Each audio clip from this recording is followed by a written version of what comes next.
You know, every single AI model has a judge, a scorekeeper, that tells it when it's right and when it's wrong. But here's the kicker. What if that scorekeeper is grading the wrong test entirely? Today we are going to dive into how an AI's moral compass is actually built. We'll look at how it learns from its mistakes, and, most importantly, how we make sure it's learning the right lessons for the real world. So yeah, let's get right into it. So how does an AI learn from its mistakes? It's a great question. And the answer isn't magic, not at all. It's actually this really rigorous process of trial and error, and it's guided by a super strict judge. For every, and I mean every, single prediction an AI makes, there's a scorekeeper right there, ready to calculate a penalty, basically telling the model, nope, you got that one wrong, and here's how wrong you were. So let's really lean into this idea. Think of it like this. Every model has this built-in scorekeeper. And this scorekeeper has one job and one job only, to calculate a penalty. It looks at the model's guess, compares it to the real answer, and boom, assigns a score. The bigger the mistake, the bigger the penalty. It's that simple. And the entire goal of training an AI, it's just to drive that penalty score down to the absolute minimum possible. All right, so let's pull back the curtain on this whole scorekeeper thing. We're going to get into the nitty-gritty of how these models actually get graded. This is really where the math meets the mission. Okay, so the official fancy name for our scorekeeper, it's the cost function. And it's basically a mathematical function that spits out a single powerful number. And that number summarizes how badly the model is doing across all of its training data. Now, you might be asking, why just one number? Well, think about it. You can't fix what you can't measure with a simple score. The model's entire learning process is just this relentless quest to make that one number as small as possible. Just drive that cost down to rock bottom. Now, you're going to hear people throw around two terms, loss function and cost function. They sound similar, and folks often use them interchangeably, but there's a really important difference. The loss function, that's the error for just one single example. Think of it as your grade on a single question on a test. But the cost function, that's the average of all those individual errors across the entire dataset. It's not the score on one question, it's your final grade for the whole exam. Okay, so we know the goal is to get the lowest score possible. But how? How is that score actually calculated? Well, it totally depends on what you're trying to do. See, different problems need completely different kinds of scorecards. We're going to look at two of the biggest ones, one that measures distance and another that measures, believe it or not, surprise. So let's say you're trying to predict a number, right? Like the price of a house. A really common scorecard for that is called mean squared error, or just MSE. Here's how it works. It finds the difference between the real price and your model's guess, and then it squares that difference. And that squaring part, oh man, that's everything. A small mistake, say you're off by 2, the penalty is 4. But if you're off by 10, the penalty skyrockets to 100. It punishes big mistakes way more heavily. It's a super strict scorekeeper that absolutely hates big, crazy outliers. But what if you're not predicting a number? What if you're classifying something? You know, like, is this a picture of a cat or a dog, or is this email spam? For that, we use something totally different called binary cross-entropy. And this is cool. Unlike MSE, it doesn't really measure distance, it measures surprise. So imagine your model is 99% confident that an email is totally safe, but it turns out to be spam. The level of surprise is massive, and so the penalty is too. It's all about punishing the model for being confident and wrong. Okay, this is where things get really visual. That cost function, that one little number we're trying to crush, it does something pretty amazing.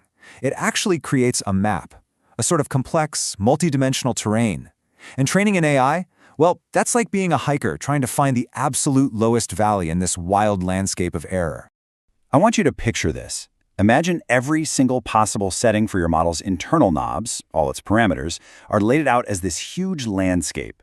The height of the ground at any given point, that's your cost function. That's the total error. High ground means lots of error, low ground means very little. The learning algorithm's job is dead simple. Just start somewhere and always walk downhill. That's it. Keep walking downhill until you find the absolute lowest point.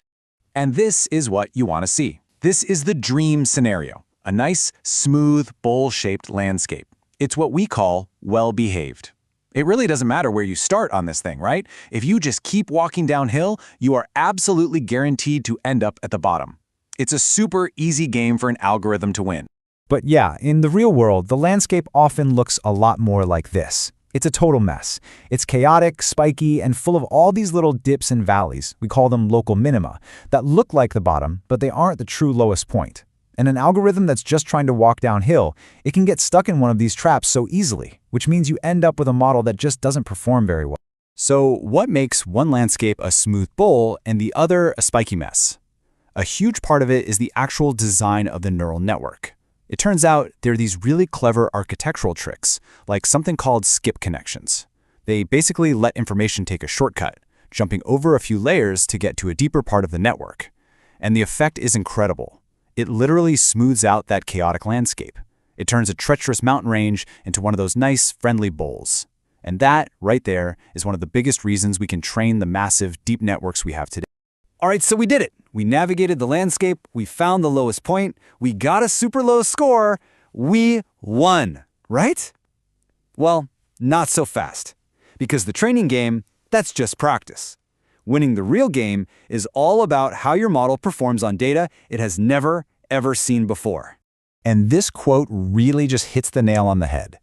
How well a model does on its training data is, well, it's pretty much meaningless. Why? Because any big, complex model can just memorize the answers. It's like a student who memorizes the answers for a test but doesn't actually understand the subject. The real test isn't about memory, it's about generalization. Can it apply what it learned to brand new problems it's never encountered? And this is exactly where things can go off the rails. You have the classic problem of overfitting, which we just talked about. The model just memorizes the data instead of learning the actual rules. But then you have sneakier traps, like data leakage, where you accidentally give your model clues about the test answers during training. Whoops! And maybe the most dangerous one of all, spurious correlations. This is when the model learns a pattern that's technically there, but it's the completely wrong lesson. The tank problem is the perfect, almost legendary example of this.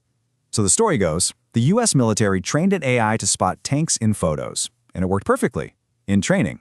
But when they looked closer, they realized something wild.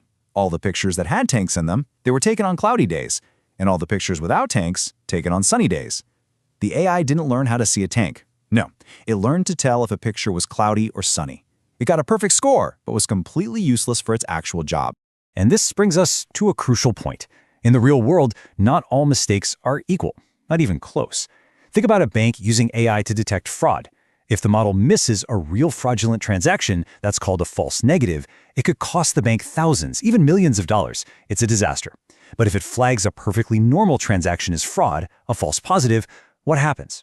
Well, the customer gets an annoying text message. It's an inconvenience, but it's not a disaster. Your cost function has to know the difference. So, that leads us to the final, and honestly, the most important question of all.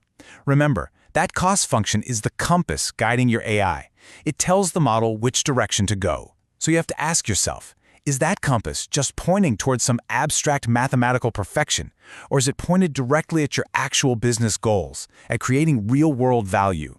Because aligning that scorekeeper with what truly matters, well, that's the difference between an AI that just looks good on paper and one that actually changes the game.